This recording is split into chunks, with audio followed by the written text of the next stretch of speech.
Welcome back to Saturday Agenda. Joining me now is Labor MP Anthony Byrne. He's the Deputy Chair of the Joint Intelligence Committee. Anthony, thanks so much for joining me this morning. You have been a part of this committee for the better part of a decade.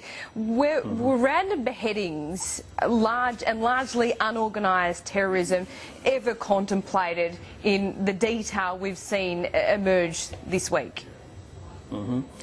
I think you'd be fair to say, and if I could open by saying that if the Australian public ever wanted proof of the connection between ISIS in the Middle East and terrorism in Australia, they got that proof very comprehensively in the raids that were conducted by our intelligence and security services in the past couple of days.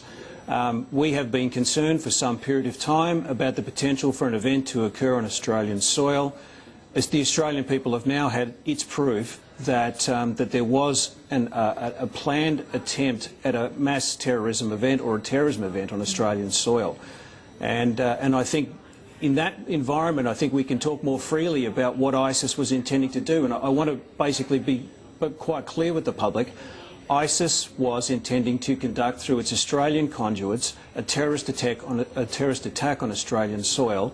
And due to the excellent work of our security agencies and intelligence services, that attempt was thwarted.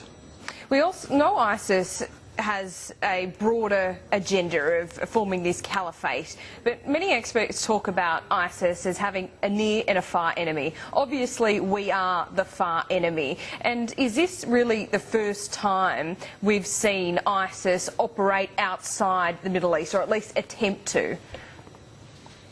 I could say that in my experience and the briefings that we have received so far and the briefings that I have received independently as the Chair of the Deputy Chair of the Intelligence Committee, that our agencies have been worried about an event connected with ISIS taking place on Australian soil for some period of time. Now, I'm not in a position to comment about what may have occurred, may occur within the United Kingdom, but I note with some level of interest that they raised their threat level recently. And that would clearly indicate that the UK intelligence services have a similar level of concern about what might be happening on their soil. The nature of things have completely changed. We saw details yesterday of this ISIS cell receiving directions from Mohammed Ali Baralay because the main party was overseas, being that gentleman. It's out of our jurisdiction, really, so there's an inherent nature of here, difficulty in gathering evidence. Does the legislation before the Parliament and already enshrined in law deal with this threat adequately? I think the agency have been pushing for some time to modernise their current powers, and that would have occurred even, Laura, without the events that have occurred in the past couple of days. So with the evolution of telecommunications and different modes of communication, that required some measure of updating to the terror laws. And so consequently, this has been a work in progress for some period of time. That's been heightened now as a consequence of the events that have occurred on Australian soil and what's occurring overseas. But the fact is that those laws and the changes to the laws that are currently being contemplated by the Parliament have been mooted by the agencies for some period of time. But when it comes to preventative detention orders, there's a sunset clause on this. The new legislation extends that for another 10 years. But does there need to be more flexibility in it? I asked this question to Michael Keenan about the evidence threshold level. Does that need to be brought down so police can detain these men and women for longer?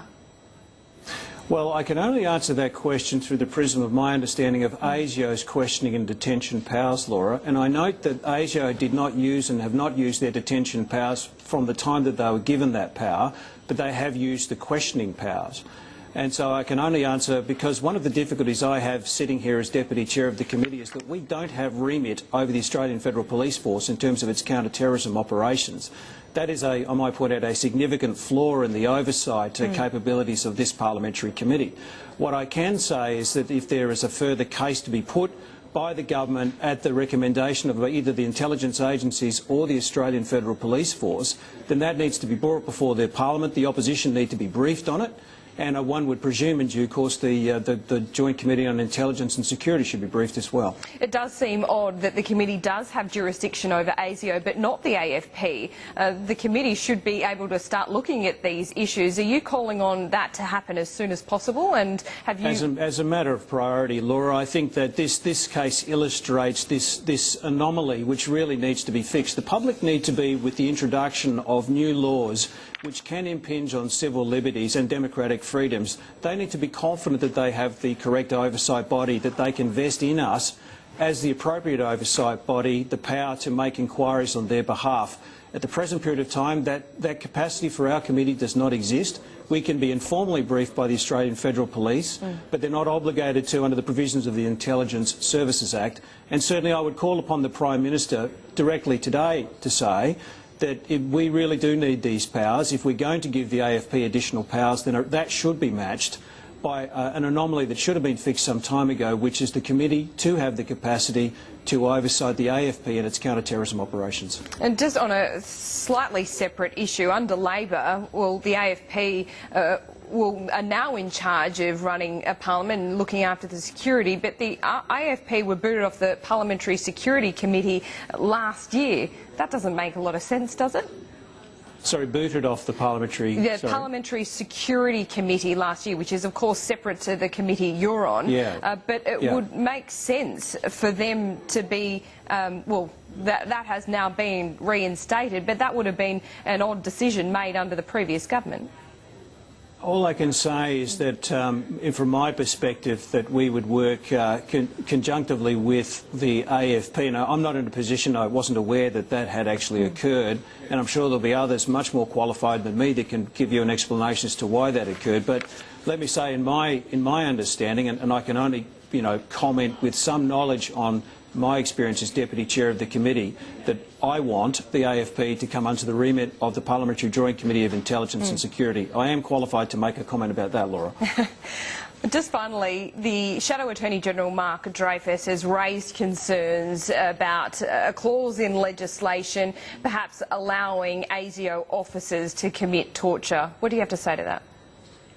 Well, I think it's the right of the Shadow Attorney-General, if he has an opinion that says that the SIOs can be used in that way, to get clarification from the government. So Mark is discharging his duties as we would expect as the Shadow Attorney-General. And I'm looking forward to actually getting that. I must say that that element of the SIOs did not come up in evidence that was put before the committee. But if there is an opinion that has been provided, then it's incumbent upon us to clarify that, because we obviously don't support torture.